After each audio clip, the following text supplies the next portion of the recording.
Welcome to Pennsylvania Newsmakers, and as always, thanks for watching. Well, here's a statistic for you. 1/3 of working Pennsylvanians do not have a retirement plan or a pension plan.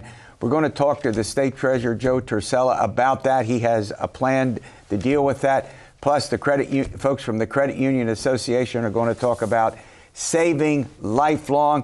The time to start is now. As they say, let's get to it. This is Pennsylvania Newsmakers, a fast-paced, unrehearsed weekly discussion with and about the leaders who shape your world. And now, here's your host, Terry Madonna. Well, I was amazed when I first learned that something like 2.1 million Pennsylvanians, these are working folks who have no plans for retirement, no savings. I mean, it's literally almost disastrous. Well, sitting across from me is Joe Torsella. He's the treasurer of the state of Pennsylvania, or otherwise known as the Commonwealth of Pennsylvania. Mr. Treasurer, thanks for joining me. Good to be here, Terry, always. I'll tell you, I was stunned. Now, I'd seen some of this data before, but I was actually shocked at the number of people who literally don't have any plans for retirement at all. And here's what's fascinating. Recent reports say that millennials, and for the sake of this discussion, we'll say 18 to 34, that actually includes Gen Z as well, earn less than earlier generations at this point, and they're saving less. Yeah, we have broadly a crisis in retirement security, and it's part of a broader crisis you've talked about on your show about what's happening in the middle class in this country. And the truth is it's affecting us more in Pennsylvania than other states because for better or for worse, we're aging faster and have an older population than most other states. And the numbers are, as you say, staggering. Another one that we came across is 1 out of 3 of us don't have a single dollar, not a single dollar saved for retirement. So this is bad news, obviously, for anyone who's hoping for a dignified retirement. It's also, as treasurer, I can tell you, bad news for the fiscal future of the Commonwealth because the strain. I mean, and you cover every season. Our budget battles here are notorious. They're about to get a whole lot worse because these costs are going to hit us. So what's happening is, if you don't have retirement savings, that means you rely on state or local organizations, if you will, to provide services, and that puts a heavier burden on local and state government. Correct, and actually our task force, bipartisan business and labor, actually looked at this, did the first ever study of the comprehensive how much it costs the Commonwealth, and the number is about $14 billion over the next 15 years. Wow. Now you remember, Terry, we've had 8 or 9 month budget impasses because we couldn't close a gap of about $700 million. That's about the annual cost of this. What are we going to do with billions, right? Yeah, exactly. All right, well, let's start. You have formed this task force on private sector retirement security back in 2017. You have a report. Tell me where that stands and what is it that you're trying to accomplish with your proposal? And the good news is not that we have a report. The good news is that we have a plan, and that plan is common sense, it's common ground, and we debuted it at a press conference where I was flanked by a Republican leader in the Senate, a Democratic leader in the Senate, a Republican leader in the House, a Democratic leader in the House. Something unusual, bipartisan. Unusual. Representative Pfeiffer and Driscoll from the House, and Senator Pat Brown and Art Haywood from the Senate. The plan is simple. It's called an auto IRA, and what it means is that what the state would do is ask businesses who do not have a plan to do just one thing, and no contribution by them, no liability by them. The only thing they'd have to do is process a payroll deduction. And then we as Pennsylvania would set up something equivalent to the 529 plans we've run for decades now, where we would go to the private sector and put together some at-scale, some low-cost retirement savings vehicles, and we could create an IRA for all those working Pennsylvanians who would then have a retirement account that would follow them from job to job for the rest of their life. So no money from business and no money from the state, but just making it easy for people to save their own money. Let me make sure I understand this. So a business would create an entity, in a sense, that would allow people to deduct, they would deduct from their payroll, let's say 5% or whatever it is, 5% of their income. Yeah. And then they would have vehicles to pick from, and I presume counselors that would help them through the process. You got it almost perfectly right. The state would create the vehicle because the business wouldn't have to do anything except add a payroll deduction. I got it. The magic of this is that you'd automatically enroll employees in, and they could opt out at any time. But what we know from the research is kind of staggering, and that is if you don't have a way for saving for retirement where you work, your odds of saving are close to zero. I worked for myself for about 7 years.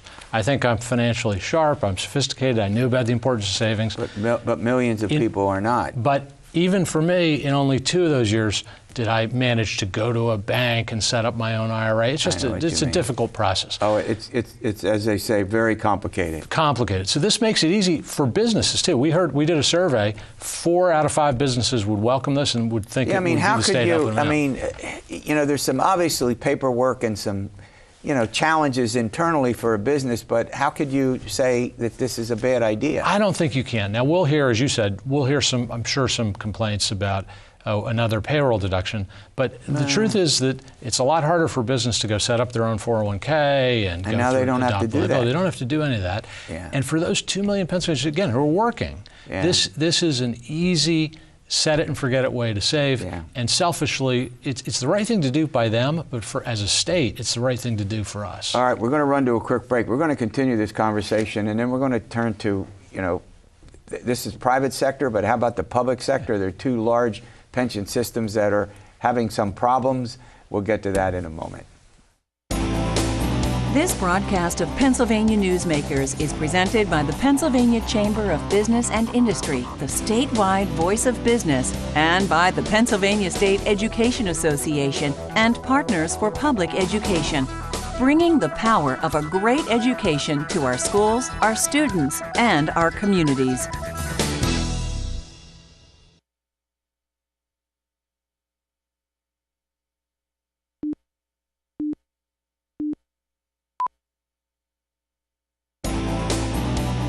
This broadcast of Pennsylvania Newsmakers is brought to you by the Pennsylvania Highway Information Association, the go-to source to learn about transportation projects and issues. Please visit pahighwayinfo.org. And by the Pennsylvania Manufacturers Association. Business in Pennsylvania is our business. All right, my guest is Joe Torsella. He's the Treasurer of the Commonwealth of Pennsylvania. That's an elected position. They're 4-year terms. Boy, are we talking about a subject that is critically important, and we're not talking about a subject that involves a relatively few number of people. We're talking about millions in this state. As I indicated before, 1/3 of the workforce, nothing when you retire. And the State Treasurer, bipartisan, has come up with a plan that would allow for retirement savings of some kind for a lot of the workers. So bipartisan. Not just bipartisan. The task force we had that met for over a year had representatives from labor as well as from the NFIB, from the CPAs Association, from broad Pennsylvania. So where does this stand now? So right now, as you and I speak, there's legislation being drafted as we speak that will be introduced soon, and we have, as I said, 4 original co-sponsors. Look, I know there are going to be people who say from one side, well, that doesn't go far enough. There are going to be people who say, oh, that goes too far. Too far. Let's try and focus on solving problems for everyday Pennsylvanians. We can do it with this. Yeah. It's. Other than the mechanics of doing the payroll deduction, since it's not going to be a big cost to business, and their workers would benefit from it, and maybe some of the businesses will decide voluntarily to throw in a little bit more. Do a little more. I think it's a fabulous idea. Now look, we've got 2 big pension systems, one for state employees and one for school personnel. I'll put it that way. And I have to always confess, I was on the faculty at Millersville University for several decades, and I'm in one of those pension systems. I just need to make sure our viewers. I feel a personal obligation to you because I'm a trustee of both of them. Yeah, there you go. And you're in the plan now yourself. Well, and my mom is in the plan. I'm not, but my mom is you're in not. The plan, okay. But you get the point. We want to fess up and make sure that we're all clean about what we talk about. All right. So what's the problem with the 2 big pensions? We got a couple of problems. The biggest problem is we've made about $60 billion. We have about $60 billion in promises more than we have on hand. There's a significant unfunded liability to both those plans. The real problem beyond that is for many years the performance of the plans has been relatively low. and the costs of the plans have been relatively high. Particularly now the plan that you're in has actually made real progress. It's brought its fees down by half. The other plan has not made that kind of progress. For the school personnel. For the school personnel, and the fees, the ones that have been reported, are almost about almost 1% of the plan. But then the commission to which the governor appointed me last year discovered there are billions in fees that we haven't been disclosing. When you add those in, that almost doubles it. So our focus has been in a report that came out called the Act 5 Commission, again bipartisan. We were charged with, can we find $3 billion in savings in both of those plans over the course of the next. Well, we did better than that, almost 3 times better. We came up with almost $10 billion in savings. Terry, the simple truth is this: we've been enriching Wall Street at the expense of Pennsylvanians. We've been paying too much for getting too little. If we can do a better job of keeping those dollars from going to Wall Street, keep them working here in Pennsylvania, you, as a retiree, and taxpayers will both do better for that. And that's been my focus at both plans where I've been a trustee. Not everyone's like to hear that. So, but that I view as my long term, obligation. are you optimistic about getting this resolved so that I mean, I always smile when I say, well, state legislators are in the program as well as the judges in the state, so they're likely to fix it. Right. So they want it fixed because it's their retirement. I'm optimistic on 2 counts. The first is that there was pension reform that changed that went to a sort of hybrid plan. Right. And that has started. That's kicked in. That's now applying to all new employees. That's going to take time to work. But second is, I see from what we've done at Treasury, where we basically fired high-priced active money managers who all the research shows they don't beat the market and they just cost a lot of money. We've moved everything to index funds. We're saving $300 million over the next 20 years.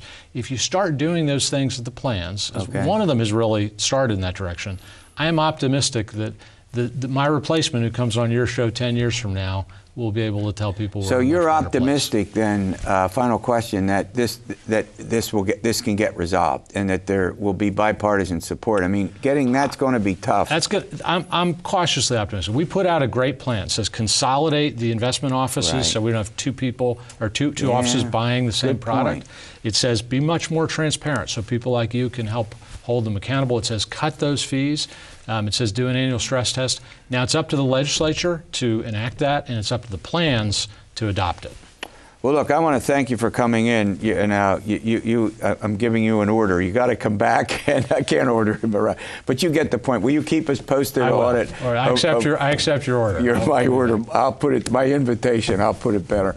All right. Well, what can we do if you're in the private sector, or even if you're in a government employee of some kind? There are things that we all can do to promote long-term savings. The folks from the Credit Union Association are going to join us, and we're going to talk about that, continuing on this very important subject after these words. This broadcast of Pennsylvania Newsmakers is brought to you by the Pennsylvania Credit Union Association. Pennsylvania Credit Unions, where people are worth more than money. To find a credit union that is right for you, check out ibelong.org. And by the Energy Association of Pennsylvania, Pennsylvania's energy information source.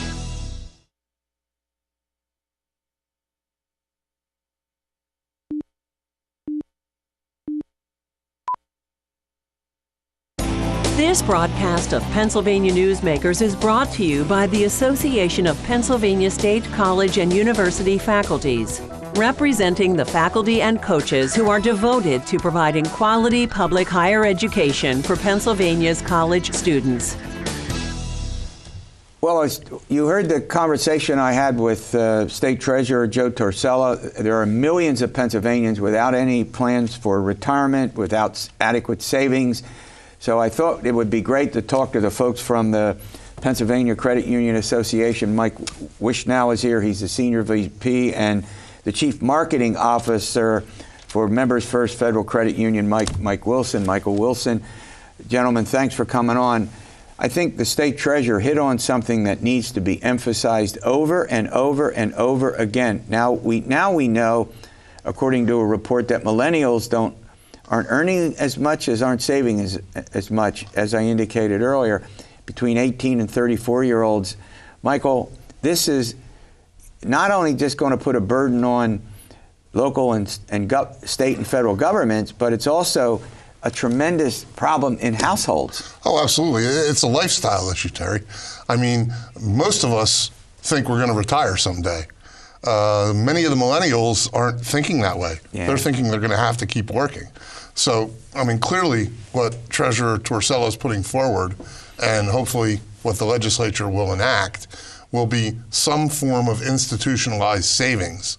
There are some great appeals to that because not that many employers are providing 401ks. Sure. And as you know, unless you work for the government or a school district, defined benefit pensions are almost a thing of the past. Yeah, no, you're exactly right. And you must deal, because you're on the ground, right, working Sure. with people all the time about difficulties that seniors, elderly have with finances when they don't have a savings. I'm sure you get those concerns expressed on a daily basis. All the time, and we want to help people. And I'll add something that is also a little alarming. We do a lot of community outreach at Members First.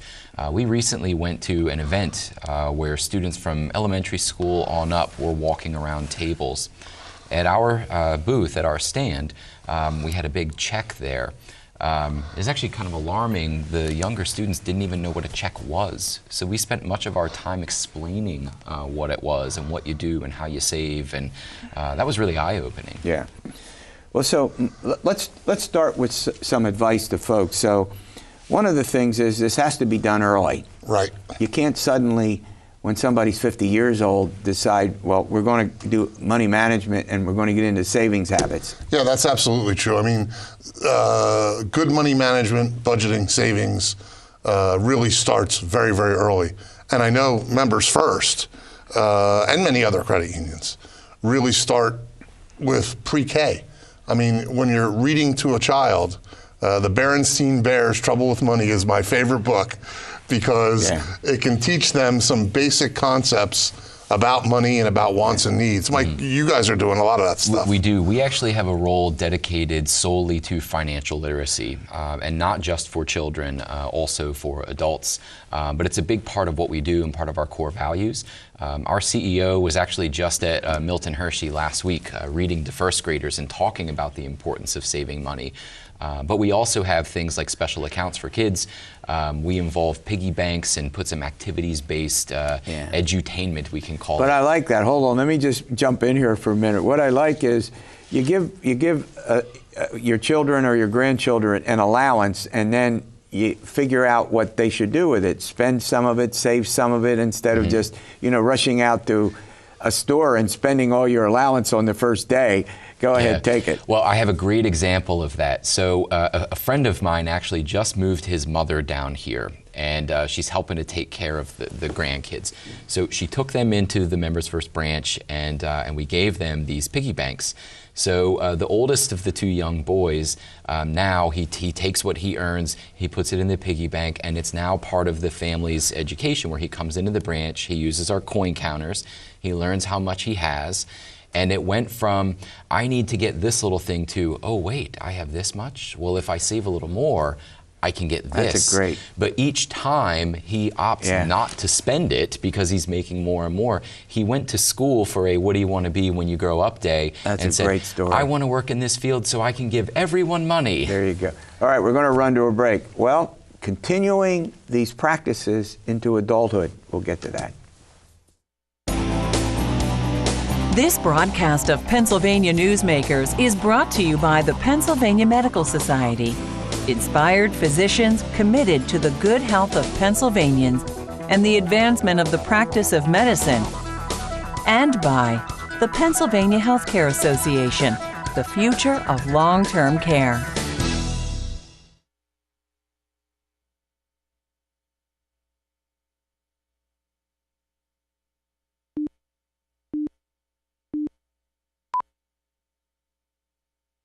All right, Mike, you wanted to weigh in on the Yeah, we also have a piggy bank through our foundation, and it actually has 3 sections to it. So it has the spend, right? It has the save, but it also has the give. And that's also important to teach kids at a young age, to do a little bit of philanthropy, to give back to the community. You're shaking your head. That's a wonderful idea. Yeah. But there are also practices that when you get to be an adult that individuals should carry out, correct? Absolutely, yeah. You know, the very premise of a credit union is people helping people, and the more we all save, the more we can help each other and the communities that we serve. We at Members First have a concierge service. We know people are busy, but we can send our folks to you and help you get that advice for your future planning. We even have our own investments and wealth management division. Yeah, I love some of these. Spend strategically and frugally. Here's what you say. Buy a used car instead of a new one. Packing lunch or making dinner instead of eating out. Some of these. Making purchases on sites like Craigslist and Facebook marketplaces. So, I mean, we're not saying that you shouldn't buy a new car necessarily, or that you shouldn't eat out, but you're talking about... Well, yeah, I mean, when you're talking about a budget, a lot of times it seems like a dry document. It's not. What it is it's putting your money where your priorities are. Right. So if you want to drive a fancy car, God bless you. Buy a fancy car. Sure. If you want to eat out a lot, God bless you. Eat out a lot. But you're probably not going to be able to do both. And you guys talk about that a lot. Yeah, absolutely. And living within your means. And then there are other things while you're living within your means. Does the card that you have these things attached to give you cash back on things you were buying anyway? Yeah. Make a little more. Put it away.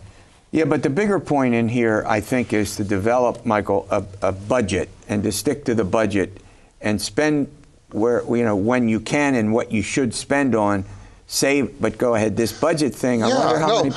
A lot of times people don't look at where their money goes. And there are apps out there in credit unions, apart from credit unions, on the internet, whatever.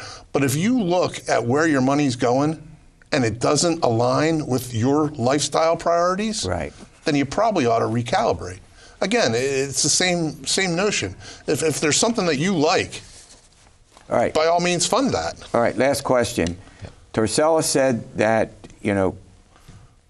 millions of Americans, Pennsylvanians, no retirement. So what do you do about that? Talk to people, educate them. This is a big part of what we do through our financial literacy roles, is educating, again, adults on how you do this, how you can think about the future, not just to take care of yourself, but especially for your family, your younger generations, all through education and making it easy to understand. Yeah, and I mean, that involves, as we just pointed out, starting early. Right. It doesn't mean waiting until you're 60 and deciding, right? Start early to save. That's the other part of it. The other part is assess how you live. I mean, you don't also have, you can spend less and feel more comfortable in retirement too, if you can find ways to live differently, or if you can find ways to live that don't cost as much money. Yeah. Well, look, I think this has been a great subject to talk about, and I hope this advice that we all have gotten is helpful. All right, we'll see you next week for another edition of Pennsylvania Newsmakers, and as always, stay well.